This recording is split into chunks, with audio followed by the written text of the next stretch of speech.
Top five, top five, top five. Topical back with another video. I'm Strange Wang. Today I have my top 5 most disappointing movies of 2023. This is a bittersweet list to make because I wanted these movies to be good. I was looking forward to these movies. These were movies that were on my top 10 most anticipated of 2023 list, and I wanted them to be amazing. They just wasn't. Not saying these films aren't good. They just didn't meet my expectation. But before we get in this video, thanks button on this video. Click it, donate some of that Bob De Niro, that cheese, that cheddar, that mozzarella. Make me rich by doing something I love, something I'm passionate about, which is YouTube. And if you want to help out with my passion but don't want to give me any money, that sucks. But you can also help by hitting that subscribe button right now. It helps it. English, motherfucker, do you speak it? It helps out the channel a lot. But let's get down to brass tacks. Let's get started with my top 5 most disappointing films of 2023.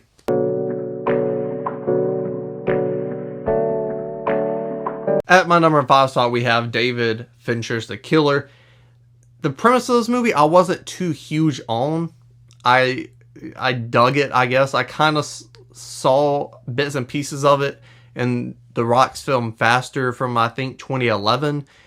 From the person tracking down The Rock and trying to kill him, the hitman, similar to this film.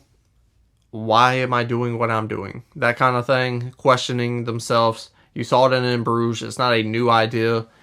This action hero genre, badass killer thing has taken off because of John Wick.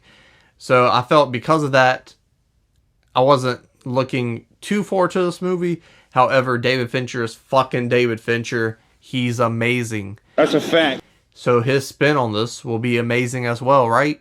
A lot. Unfortunately, I personally thought this film just felt bland for what David Fincher usually brings to the table. And because of that, I was let down. And this film that I thought would have cracked my top 10 best of the year wasn't even sniffing the list. What else? Another film, because of the director, Martin Scorsese, this is probably going to be somewhere on my top 10 best of the year list. This is going to be one of the best movies I've seen all year. We've been waiting for it for 3 to 4 years now. It's been talked about. Pandemic stuff came up. It's happened. Life. We finally get it. And we get a movie that I saw was greatly made, crisp, well thought out, with no heart. Usually with a Scorsese film, because no one makes films about terrible people better than Scorsese has, is they're interesting. I'm intrigued. I'm invested in the story. If not, I'm invested in the character. Even though I shouldn't be, there's just kind of coolness to them, like in a Goodfellas or a Casino. Or I'm just interested in the story, like Taxi Driver. Raging Bull, got it. Pulled it. Raging Bull. This film, however, I didn't care about nobody. I didn't care about Lily Gladstone. And the reason why I didn't care about Lily Gladstone wasn't because she gave a bad performance.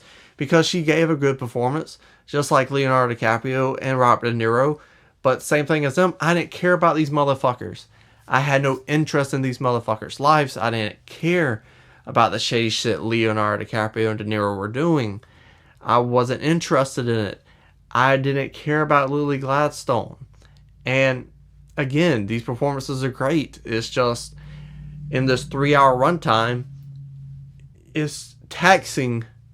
Maybe I get on TikTok too much, but this 3.5 hours whooped my ass. And in this 3.5 hours, I did not buy the relationship between Lily Gladstone's character and Leonardo DiCaprio. I don't see the love. Me not seeing the love, I don't feel bad when she's getting played. I was like, you don't even like this motherfucker. Why are you keeping him around?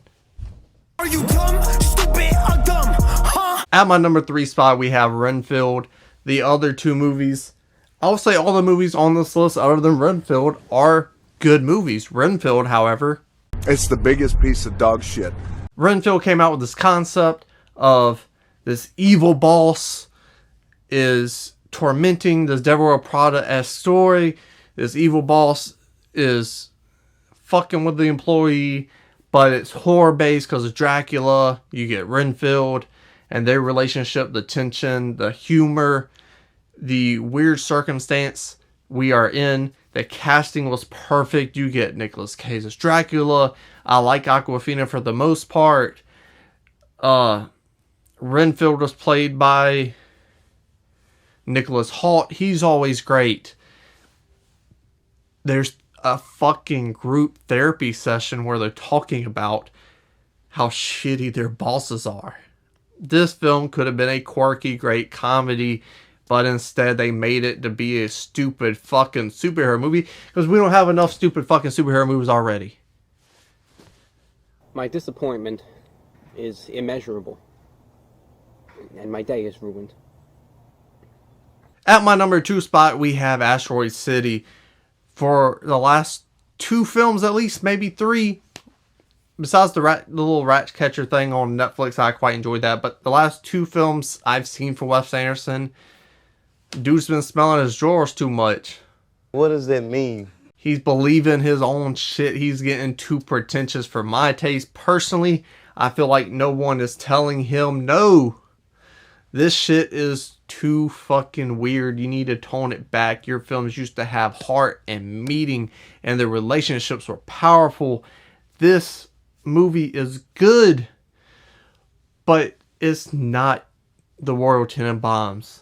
It's not even fucking close. It's not the Grand Budapest Hotel. It's not Moonrise Kingdom. It's not coming close to these fucking movies, and you've made great fucking movies like those. So I know you can do it. This film, however, is on my bottom half of my Wes Anderson ranking. And because I love Wes Anderson movies, I want them all to be good. I want them to be great. I want all movies to be great. But he keeps letting me fucking down. Every single time he comes out with a movie, I'm let down by it. Just a little bit. Some more than others. But a letdown is a letdown. And I wish I wasn't let down by someone who I consider one of my favorite directors, especially working directors, without a doubt. It sucks when you see the fucking product and you're like, God damn it, he lost it. He ain't as good as he once was. That's a damn shame. My number 1 is a movie I absolutely enjoyed, and I think I will love it on rewatches. Hopefully. I hope so. And my number 1 most disappointing film of 2023 is The Iron Claw. Again, unfortunately, I'm a huge wrestling fan. I'm a huge fan of A24. This should have been fucking amazing. However, I'm a wrestling fan. There are so many details left out because I'm a crazy lunatic fan. And I love that 70s, 80s shit. Early 90s shit. Because wrestling now kind of sucks. It's not as good as it once was. I sound like an old man, and I'm okay with that. You're not going to have another Ric Flair. You're not going to have another Dusty Rhodes. You're not going to have another Midnight Express. You're not going to have another Von Erich. And especially in the territory days.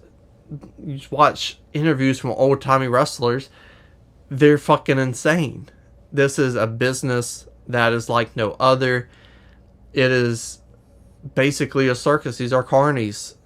It's set in the business all the time. This is a film that should have been my favorite movie of the year. I was thinking it was going to be my favorite movie of the year, but when you tell half the fucking story and leave out so many details, for a wrestling fan, this is the first time I've ever taken the phrase, it was good, but it was nowhere close to the book. The book was so much better than the movie. To me, as a wrestling fan, a documentary about the Iron Claw, the real life story about the Von Erich family, is the book, and the Iron Claw is the movie. You left out a whole fucking brother. There's 100 more things I can say they left out or messed up, or I didn't like how this person looked or that person looked. The film just let me down on the minute details, and because of that I couldn't really get into it fully. And this is a film, like I said, I saw the trailer, I was like, that's my favorite movie of the year. And it wasn't even on my top 10 favorite movies of the year. The details, they bothered me that fucking much. And that sucks and I hate it. But if I can't invest in your movie and your characters, I can't enjoy it as much as I can with a film that I don't have that problem with. That's why I don't read books. It's not because I can't read. I mean, that's kind of the issue. But I want to go in fresh, no spoilers, no nothing. Harry Potter, that shit was all new to me. Harry Potter was great. If I read Jaws or Fight Club, ruined. These movies would be ruined for me. And this movie was ruined for me because I know too much about wrestling. Oh, really? That sucks. It's a personal problem. I still enjoy the film. Hopefully on the third to fifth watch, I can wipe my mind of the things I didn't like about this movie, the details, and I can appreciate and enjoy it for what it is. But as of right now, as of today, that's not the case, which is why it's my most disappointing film of 2023. Let me know in the comment section your most disappointed films of 2023 in the comment section below. Scroll back up with the like button, share the video. And then what? Subscribe.